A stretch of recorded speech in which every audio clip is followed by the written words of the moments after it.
Okay. Oh, can everyone see my screen? Yes. Okay, great. Thanks. Um, so again, yes, this panel will be about career enhanced by networking and how it's been so helpful in my journey um, to where I have started as a student and all the way to the current years of starting to direct last year. Um, To start off, my name is Janice Seung-mee. I am a Korean American director currently working at Wild Canary on an unannounced show. And um, just to give you a background of how I got into storyboarding and the animation industry, um, growing up, I really liked Little Mermaid and I was obsessed with Ariel. And when it became time to decide what I want to do in college and where I want to go as well, I was really into Pirates of the Caribbean. So it might have, I see an ocean pattern here. Maybe I'm obsessed with characters who either are obsessed with ocean or want to be in the ocean. Anyway, I when I started to see the behind the scenes of Pirates of the Caribbean and seeing the art direction and like the costume design and all the art that goes behind creating these imaginative worlds in movies, I was like, that's it. That's what I want to do. So I started researching for film schools, and I decided to go to NYU in New York City. And as soon as I got there, they had a great program where they allow students to make their student films all on their own, both in the last 2 years of your time in college. Um, so while I was there at NYU, I made two films, and during that time, I it was great experience learning how to write a short, how to storyboard a short, how to produce it, animate it all on your own. I worked on a 2D animated film. So, I did all the in betweens and everything, and like working with a composer to like distributing your film for festivals. Having learned the whole process of making a film, you start to learn what are your favorite parts of filmmaking and what are your parts that you would like to avoid and like rather hire someone to do that for you. Um, and my favorite part of filmmaking was definitely in the early stages of development and writing. Um, I learned quickly that I want to be able to contribute more to story and be able to change how the story develops and the climax of everything. Whereas if I were to be an animator, it would you can still improve it immensely by how you animate your characters, but I wanted to be more involved in the storytelling process. So, I thought, okay, I still want to draw, but I also want to be part of the writing room. And what's a good stage for that? And that is storyboards. um, I really, really loved storyboards because, again, it's like the perfect marriage between writing and drawing. So as soon as I set my heart on storyboarding, I I went to my internship coordinator at NYU and started asking around, are there storyboard opportunities for not only animation studios, but for live action studios? So I was applying all around the country, in NYC and LA. Um, and as many of you know, it's really, really competitive. And the reality is everyone is so talented right off the bat. And I was really discouraged because I wasn't getting that many responses. And if I did get responses, it was a hard no. Um, and at this time, like my parents have been very, very encouraging throughout my journey.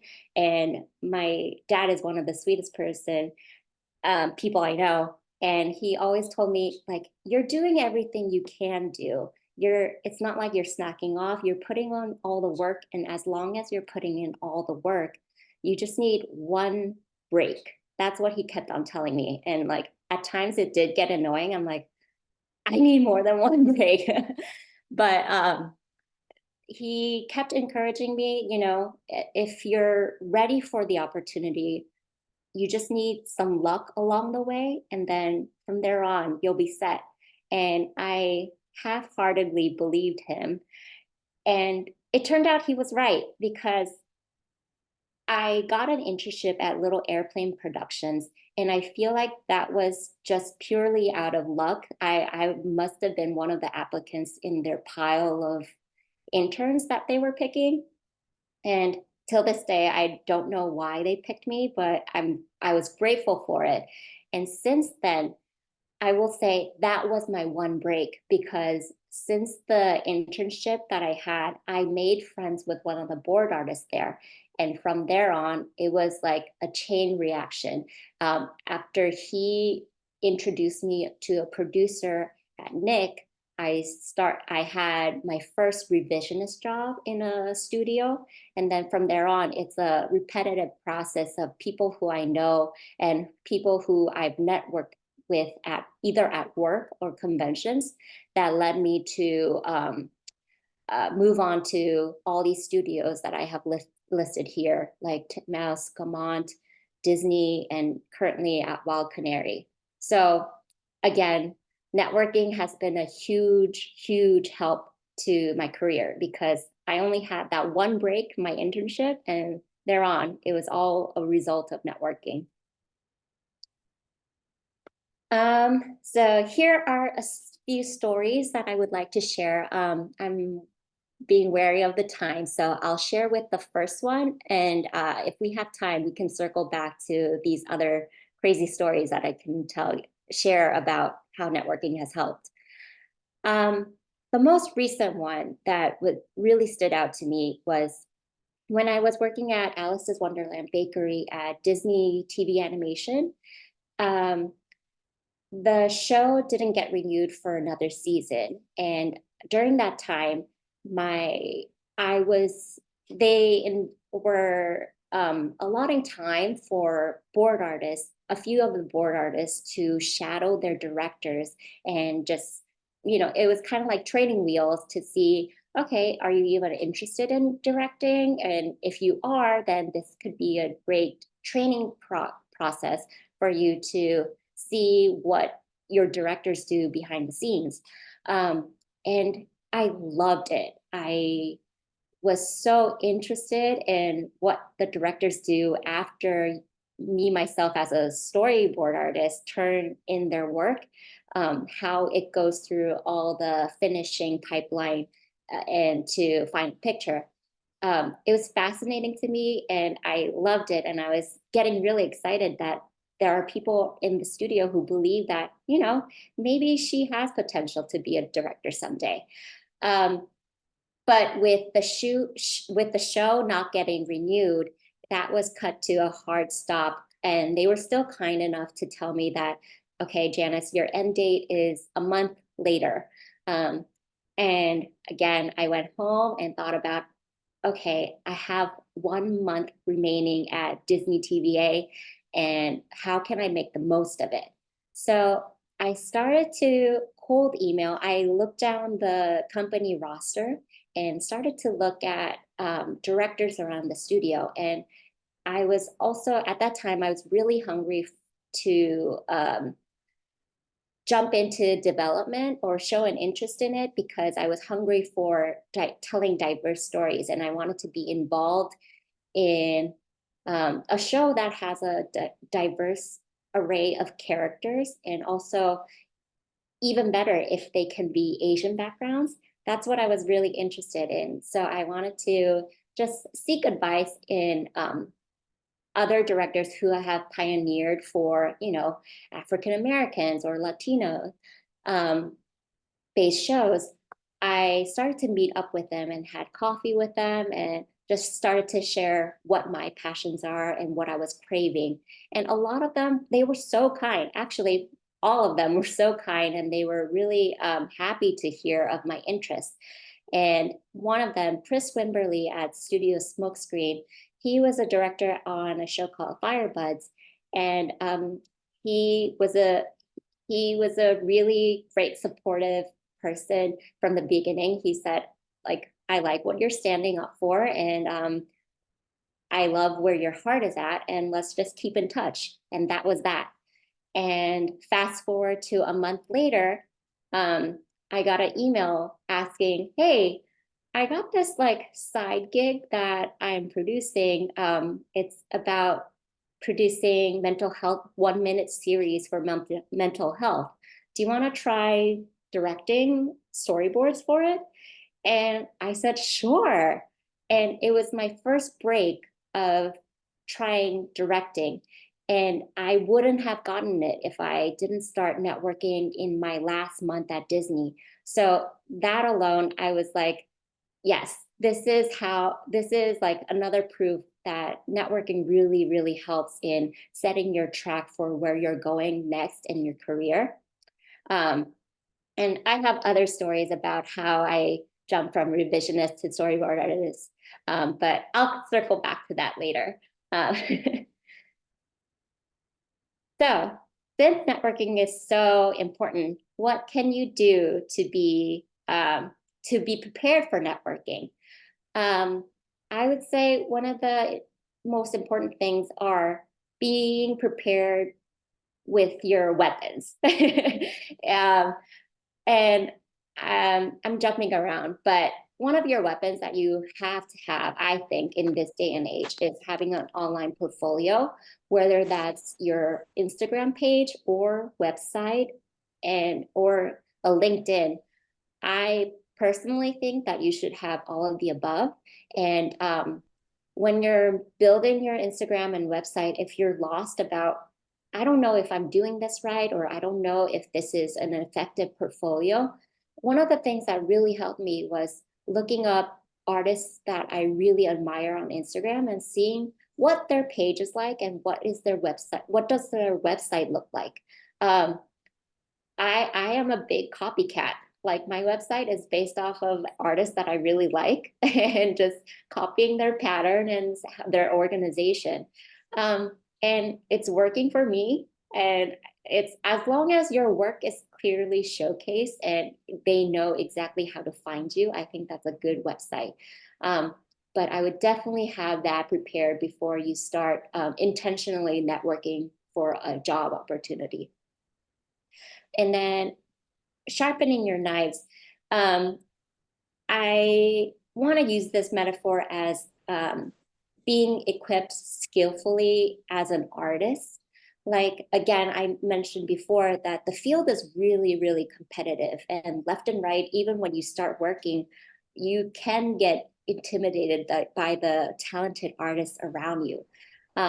So this industry is full of talent, and I'm sure a lot of you are also talented as well. But to be a competitive candidate and to stand out, I think it's important to constantly work on your draftsmanship.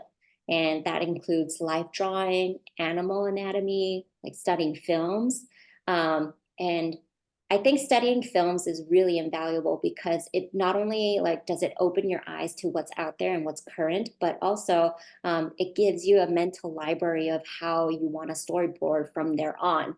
And also people use references all the time. So it's like when a filmmaker mentions a scene, like it's nice to have that scene in your head. And if you don't, like, at least you've seen it once and you can look it up.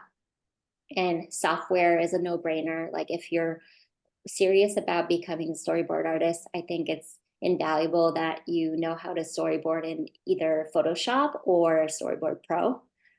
Um, and another thing that I think it's important to know is, who are you? I think it's really important to do some soul searching and know exactly who you are and what you're made of. Um, and for me, learning my taste was really important. I think it was really helpful to know what I like and what I don't like. And I think I'm talking in the sense of like my film preferences and filmmaking techniques.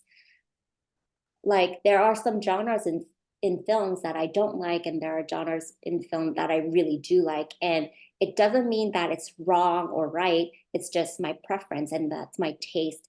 And I think if you have a taste and a natural instinct of how you want to make your films, I think that stands out for in a good way for you as an artist, because no one wants to hire the same person. No one wants to hire the same cookie cutter artist for making their films. They want to vary it and also bring in interesting perspectives. So if you are an artist who are especially good at something, then I think that gives you a good chance of getting hired.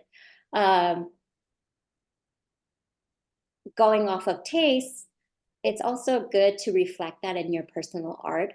For me, I was obsessed with Korean traditional attire called hanbok, and that's all I wanted to draw. And I wanted to draw like historical figures. I wanted to draw like Steven Universe, like pink palette, like backgrounds. And I just started to draw what I wanted to make. And if a studio wanted to back me up, like this is the kind of palette that I'm going for. That's what I wanted to showcase. Um, Also, like even when you're having a conversation, know how to sell yourself as like know how to sell your talents. Storyboard artists, I feel like they often get questions like, um, are you good at comedy? Are you good at drama, action, or character art, acting? Out of the four things, I would say definitely rank like what your favorites are, and also have a critical eye of knowing what you're good at. Um, and be proud of it. If you're good at it, like tell them right off the bat, I think I'm really good at comedy. I think I have really good instincts, and you have great timing. Lead with that. Also, lastly, about going off of who are you, I think it's really good for a person to know their story, not as an artist, but just as a human in general. Um, After you go to a lot of networking events, like everyone is a board artist, everyone is a director, everyone is in film, like we start to really um, tell the similar stories. And what makes us different is, what are you outside of the industry? Who are you as a person? How did you grow up? Have like short little snippets of stories of what kind of person you are outside of the animation industry. And if you honestly, at one point thought like I don't have a life outside of work. And that was really like a wake up call. And after I realized that, I did some soul searching and started to have um, build up hobbies and try to look for interests outside of work, because, you know, I think the experiences that you develop outside of work can be helpful when you're trying to tell a unique story again. So it all trickles down to like the more interesting life that you have, the more interesting work I think you can produce. And lastly, I think it's always important to have a positive mindset. Networking can be really scary and it can be daunting at times, and it's like socially intimidating. But I think it with practice it can be overcome. And like I think it's important to practice being confident in your story and being self-assured, and self-assurance comes from practicing and also sharpening your knife again. Like if you're confident in your ability to draw, then that shows when you're meeting a person for the first time. And again, just be ready for your chance. I feel like if you have all these things um, done in your private time and you're ready to go out there and showcase, like, I'm an artist ready for a job, then you certainly are. And I think it shows when people meet you. Um, so that's a lot of preparation. And after, let's say you got all that done, when it comes to networking, just do it. You can't lose. I used to think that it was such a bothersome thing, and I wish, like, the industry didn't work around networking, but it's a hard thing to avoid. And again, my career has been all based on networking. So really, unless you're really, really lucky, I think networking is the way to go if you want to get any job. Um, one of the things that really helped me shift my mind from being scared of networking is thinking of it as a game. Any initiative that you take is a positive action. So, to let's say, like, you go to a networking event and you say hi to a person. That's 5 points for you. Again, like, all you need to do is say hi and then introduce yourself. And like, if the conversation gets short, that's not a loss. That's you gaining 5 points.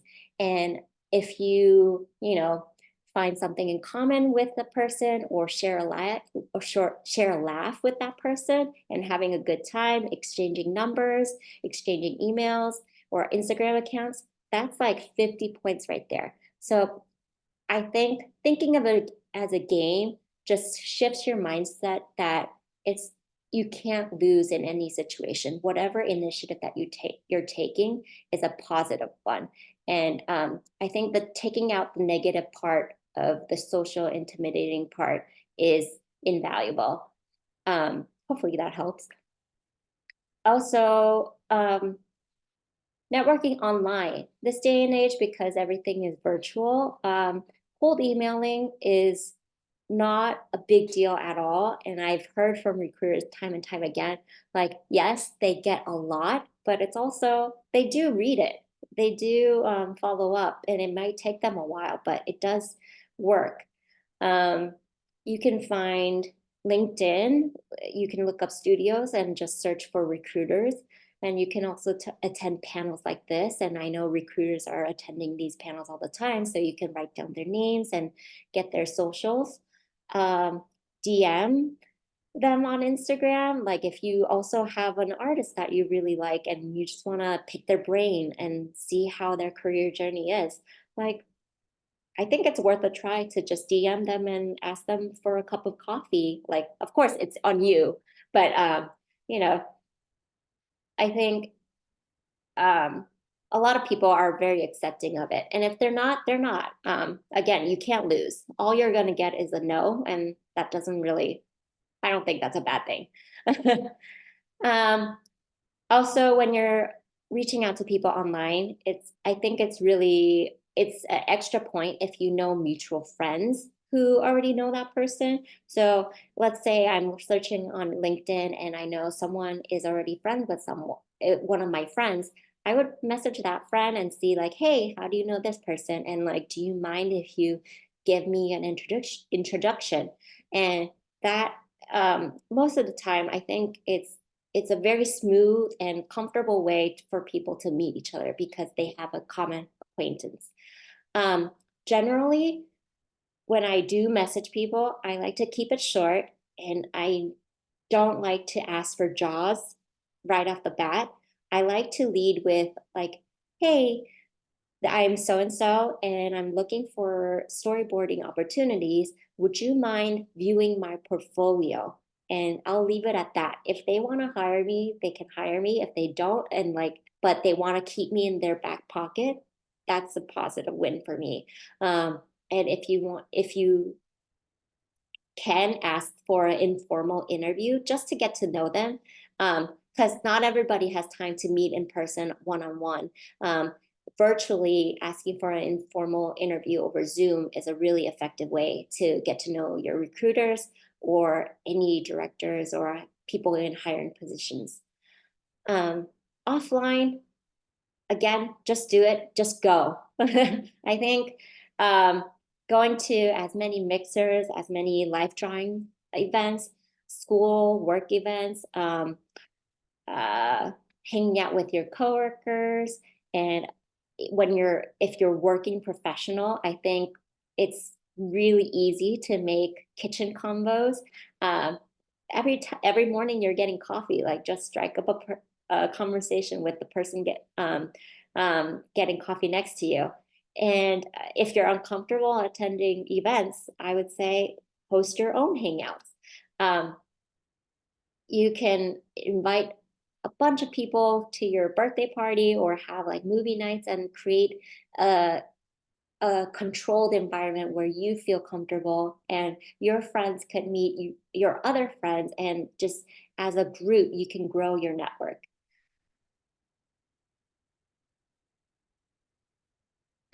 So some extra tips, some silly ones in here, but networking and sharpening your skills can be done simultaneously. And what I mean is, I going back, I said it's really important to sharpen your knives and be prepared and do all this before networking. But also, I want to say, don't wait till you reach perfection. Like, let's say, don't wait until your portfolio is perfect in your opinion and you think you have a perfect online presence. Like, I think those could be done simultaneously as you're networking. I wouldn't start networking before you have any of your portfolio materials done, but I would say if you have some work online and you're still working on your portfolio, you can start networking and do that simultaneously, because some people, when they see that you're a work in progress, but you have potential, they can give you really, really cool tips and how you can develop your portfolio to be on the next level. So, I would say, distribute your time evenly, work on yourself, but also work on getting yourself out there. Um, don't forget to network laterally. Um, I made this mistake before where I only looked up. I only looked at my hiring, my hiring recruiters or my producers or my directors, um, just trying to impress them all the time. But I'm learning quickly that you need to network laterally among your friends, because your friends are also trying to um, level up in their careers, and some they do it faster than you and some they eventually do it slower than you, but we're all growing simultaneously, and it's important to have connections laterally. So if your friend is a storyboard artist in another studio, they have connections and they could easily, bring you on, like, hey, I have a really talented friend, um, and she can work for us. That happens all the time. So it's really important, even if you're in school right now, make friends with your peers. And you never know where they're going to go and where you're going to go. And when you're looking for people, you have a pool of friends that you can bring on to work with you. Um, Same goes, I don't want to say people who are younger than you or newer to the industry. I think it's really important to network with them as well, because again, you can learn so much from the new talent that's coming up. So it's important to go look in all directions when you're networking. Um, and another tip that I really, really love to share is sharing your hopes and dreams. Um, when you have a clear idea of why you're approaching a person that you're talking to. For example, when I was talking to the director at Disney, um, I had this drive that I want to tell diverse stories and I want to be more involved in the creative development process. So that is why I have an interest in directing. I'm sharing my hopes and dreams, and like I'm asking, like, hey, this is what I want to do, and this is where I've been so far. Do you have any advice of how I can get to where you are? And sure enough, they do, because they have been there. So I think it's really important to have a clear idea. Don't just go up to someone just for the sake of going up to someone. Know exactly what you want and how you want that achieved, and like have questions ready. And if you do have hopes and dreams, I think please don't be that person who is just all about talk and doesn't put into action. Like, let's say you want to be a board artist, but you never work on film studies or you never work on your skills. Um, that's very discouraged. I think it's really important that you practice what you preach. Um, and online, this goes without saying, but just very basic stuff like make sure you thank them, you allow time for people to respond to you. And if they say like keep in touch or keep me posted on working on your portfolio, follow up. That's your responsibility. They've been kind enough to give you feedback. It's your responsibility to respond to that and work on applying their feedback to your portfolio. Um, the last two are kind of silly, but when it comes to networking events in person, I've made this mistake before where I was too preoccupied on eating or getting that free drink. Um, when you're waiting in line, it can be surprising how many opportunities you miss while eating or drinking or stuffing your face.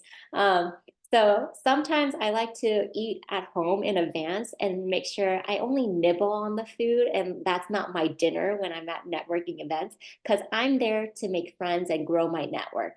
Um, Another thing is like being awkward and being like, socially awkward or just running out of things to say, or if you're not naturally good at talking to people, it's no big deal. I'm the same way. I feel like I'm still awkward at talking to people and making small talk, but you know, no action is a negative action. Like you're putting your efforts and people see that and people appreciate that. So it's all about training your mind to think like, that was awkward, but so what? You're trying. Um, and lastly, these are just a quick few lists of books that really helped me in my career. Um, I read HBR Guide to Smarter Networking, and it really gave me a lot of the tips that I'm sharing with you today. So I credit this book a lot. Um, Weatherly Guide to Drawing Animals is really good at honing your skills for animal anatomy. Carl Thanasis figure drawing classes really helped me level up my figure drawing and just my draftsmanship in general. And Miyazaki's book series of all his films in storyboard form, they're great studies to just see how you can tell a really effective story. And lastly, these are some of my social handles and my website. And I respond the most on LinkedIn because I just like to keep that professional formality. Um, Instagram, it's more like sharing my life with you. So, if you want to ask them career advice or want to ask me follow-up questions about networking, I think LinkedIn is my most preferred way. So, yes.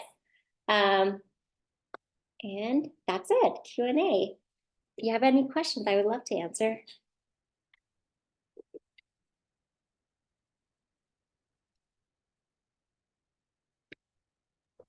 If anyone has any questions, feel free to unmute or put it in the chat. We're a pretty small group, so you can also turn on your camera too.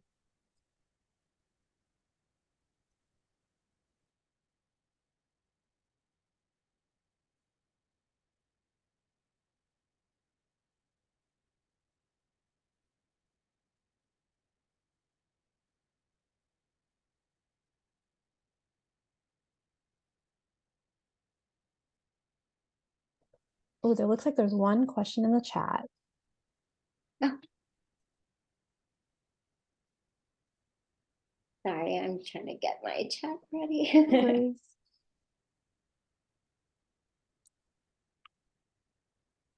Could you talk more about your journey from revisionist to storyboard artist? Sure. Um, let's see. It's been a while. Let me rewind back. Journey from. Oh, okay.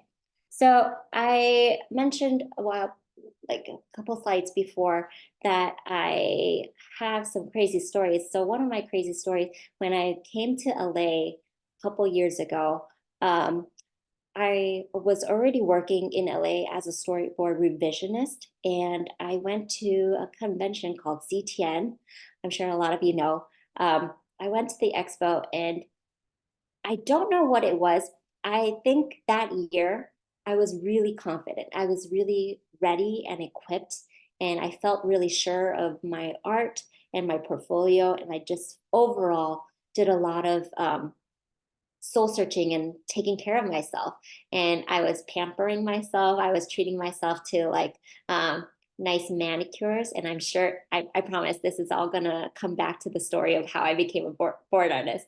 But I was investing a lot of time in self care and taking care of myself as a person and an artist. And overall, I think I was just at a really good place and I was confident. And I walked into the expo and at that time I had these bright yellow canary acrylic nails on, and I walked up to my interview session at the booth of Wild Canary, and I shook hands, and as soon as I shook hands, the producer at the time noticed my yellow canary nails, and he was like, "Oh, we're called Wild Canary. Is that intentional? Did you do that just for our studio?" And of course, the answer was no. I laughed it off and like, no, it wasn't. But um, I'm glad it's starting this conversation. And like we exchanged a couple like funny quips, and then we dived right into story like reviewing my portfolio. And the portfolio review went really well. And I think overall, I don't want to say like my nails got me the job, but it definitely left an impression because he remembered me for my nails when he called me back. Like he was like, "Hey, do you want to come into the studio and just like look around how our production is?" Like 2 days later after the expo. Um, and even when I walked into the receptionist at Wild Canary, as soon as I shook hands with her, she said, "Oh, you have like canary yellow nails on." And I just remember like how lucky I felt that I chose that color, and this is getting me into the studio and it's leaving an impression with people. So it really, like, it's really surprising what random things in your life can get you to be remembered to people and leave an impression. So again, I think that's why I mentioned like invest in yourself outside of being an artist, and like find hobbies or find ways to like, make yourself unique and memorable. And also not just memorable to other people, but like memorable to you, like what invest in you, like your focus should be on you and not to impress the other person. Like the nails were solely for myself, and like if they got me to be remembered by other people, then I'm like, heck yeah, I'm so proud of the choices that I made. um, but that that was one crazy instance where, that got me to be memorable, and the rest was like really being prepared to be an artist. And again, I remember when I was talking to that producer at the interview, again, I was sharing my hopes and dreams. I told him, "Hey, I've been a revisionist for 3 or 4 years, and I feel like I'm really ready. I've done this so many times, and while I appreciate working on other board artists' boards and just improving it and being an assistant to the director, I really, really want a chance to interpret a script and try boarding." And I told them, I have been doing it for so many years, and I have been practicing, and these are some of my portfolios, and I have the draftsmanship. I was just telling him, I'm ready, and all I need is a chance. All I need is someone to take a chance. And he was like, "Yeah, okay, I'll take a chance." And that's how I got my first storyboarding job. And as soon as I got my first storyboarding job, it was like a cry fest because I was like, "Oh my God, I'm not ready." But like along the way, you make a lot of friends who are just as new as you. And we cried together, we struggled together. You also make friends with your director who are very supportive. And everyone's really encouraging, and like asking for help is always nice. And sorry, I'm rambling, but um I feel like the most important thing is like investing in yourself and also being prepared and knowing where you want to go and how you want to get there.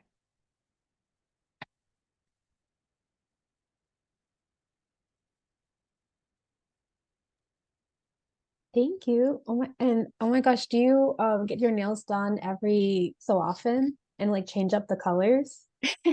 I used to. These days, I'm into climbing, so that ruins your nails really quickly. So I stopped getting my nails done. That's awesome. If anyone else has any other questions, feel free to pop them in the chat. I have one question I wanted to ask. What what were some things you learned on the job that you like can't believe now that like you just didn't know before and you're like, wow, I can't believe I was living not knowing this information. Did I not know?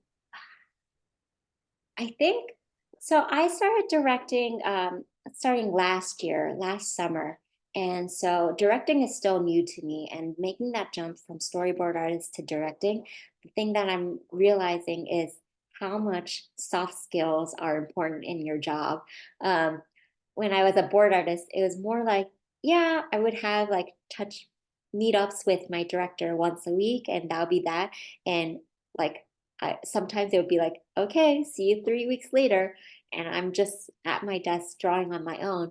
But coming into a position with more meetings and more responsibilities, and also managing other artists, and also being like, being more communicative with the executive producer, I'm realizing how much it is important to know how to speak your mind.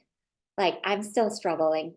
The feedback that I often got when I was just starting off was people saying back to me, I don't quite follow. And the thing is, like, I can have all these imaginative images in my head, and all I had to do was draw it literally myself.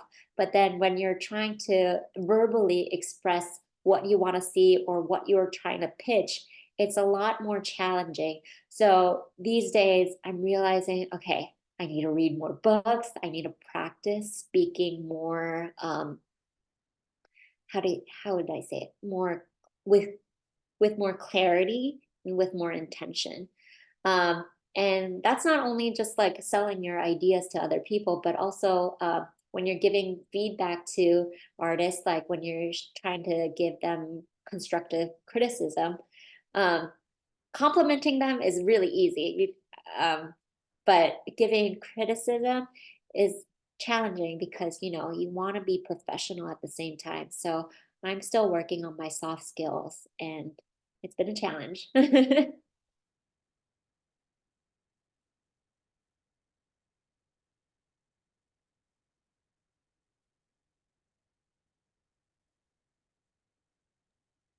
Thank you. And I'll just do another call. Does anyone have any questions? We have 10 minutes left.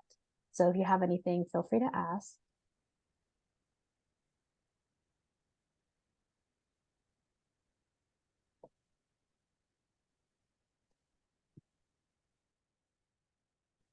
Hi, Janice.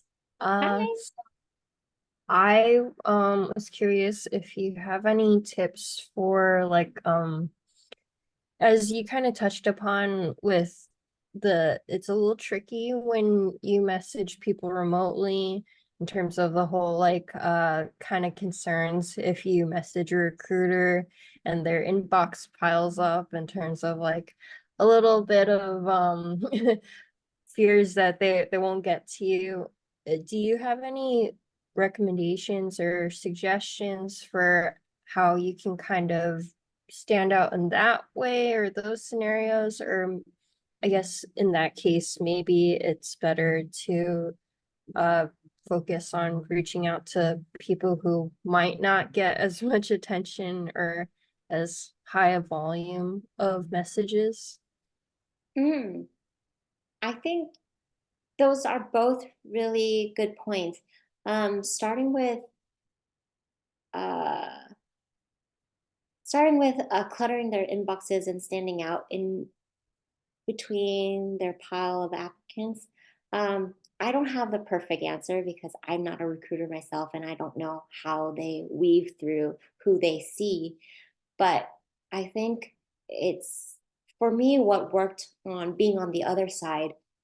When I message a recruiter, I like to message them if it depends on how desperate I am, but if I'm really desperate at times and really know that they're cooking up something, like if I hear through the grapevine that they have a show going on and they're like hiring people, I try to message them every 2 weeks or follow up, like, but I also don't try to be too pushy. Like I would say like, hey, again, I'm reaching out. I messaged you 2 weeks before and just wanted to see if I could hear more or learn more about the show that you're hiring for, if I have that information.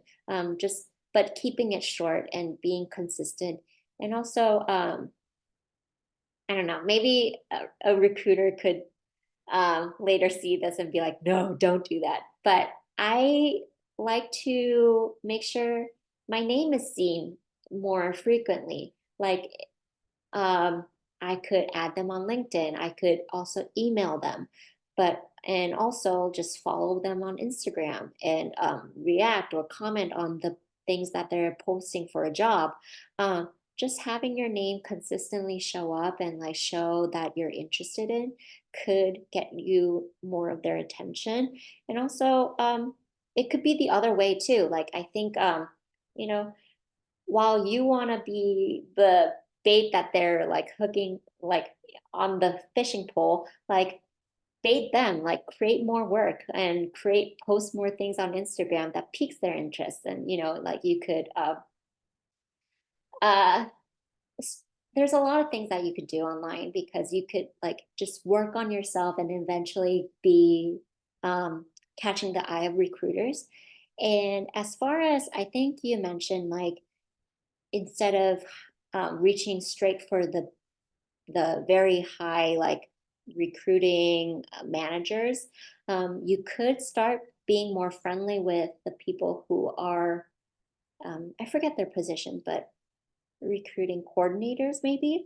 Um, Definitely, I think you know it's more easier and it might be a more friendly way to make a create a relationship because they're also trying to build their network. And if you're getting familiar with them when they're new to their own job, I think that's a great strategy to help each other out in networking. That's really good advice. Thank you. Thank you.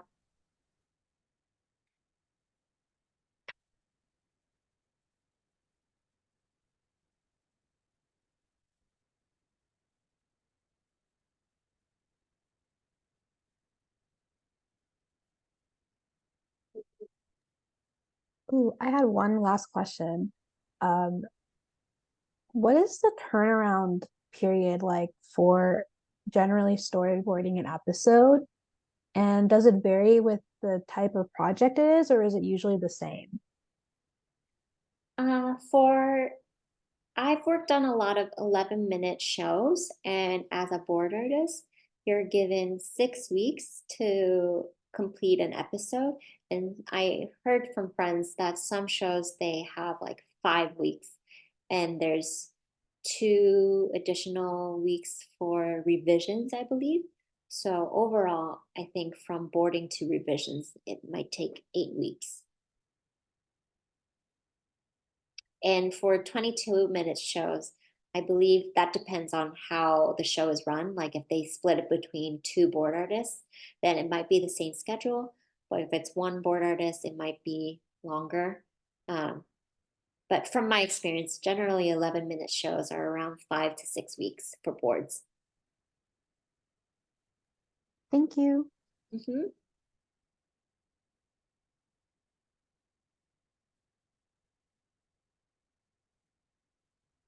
Oh, got a question. What is the difference you see between someone trying to break in versus an industry professional? This could be in networking, storyboarding, or something else. What do I see as a difference?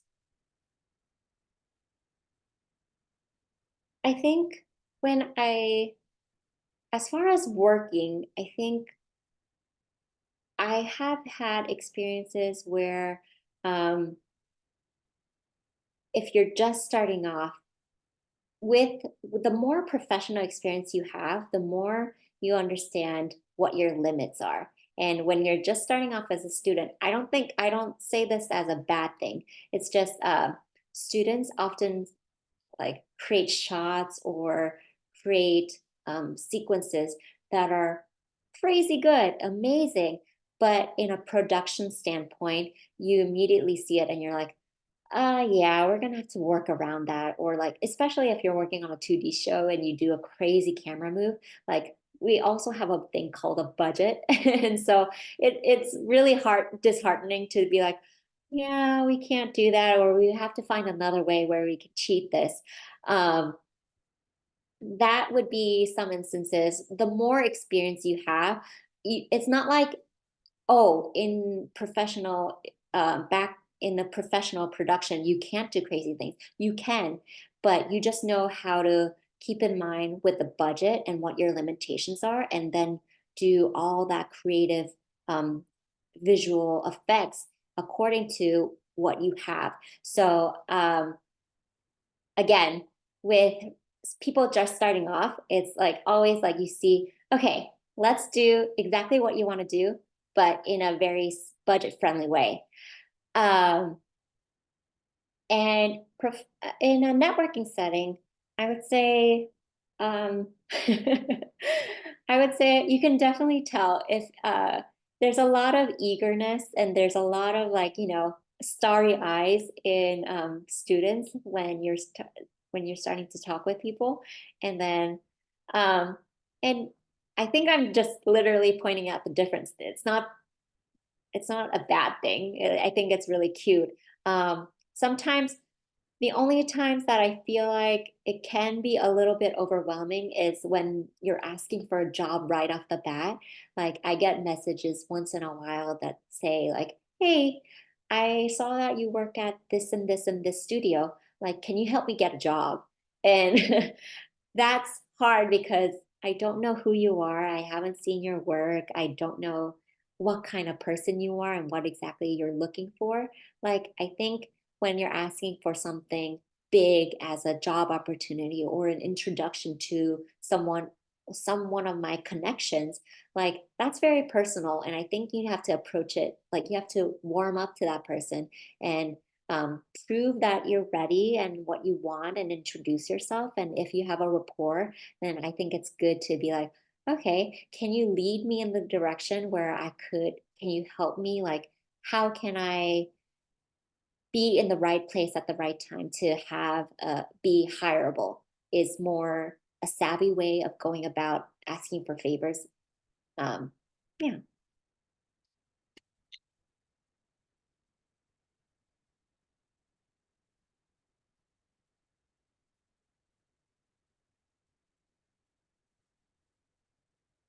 course.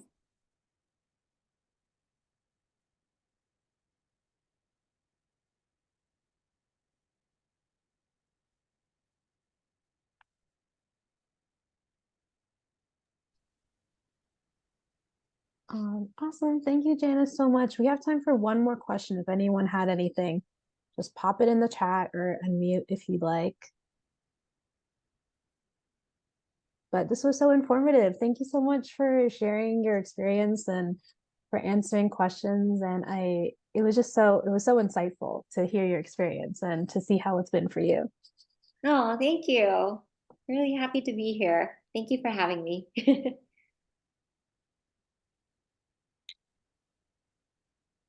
Oh, Josephine asked, "What's my favorite Ghibli movie?"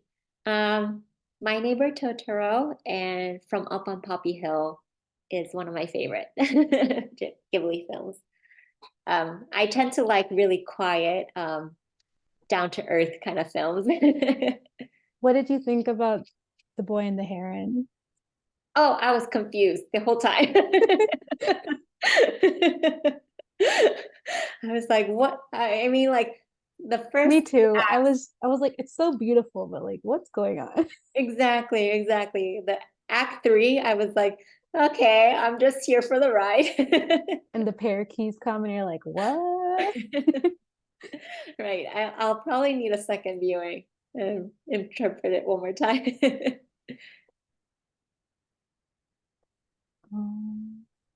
Okay, awesome. Well, if anyone else has questions that you feel you'd rather reach out about, feel free to message Janice on LinkedIn. But thank you everyone for coming, and thank you, Janice, for coming by and hosting us this Sunday, and sharing your tips and tricks and your journey. And yeah, I thank you so much for everyone for your time, and I hope you have a lovely Sunday and a good year ahead. 2024 feels a little bit positive. For sure. Thank you, everybody. Thank you.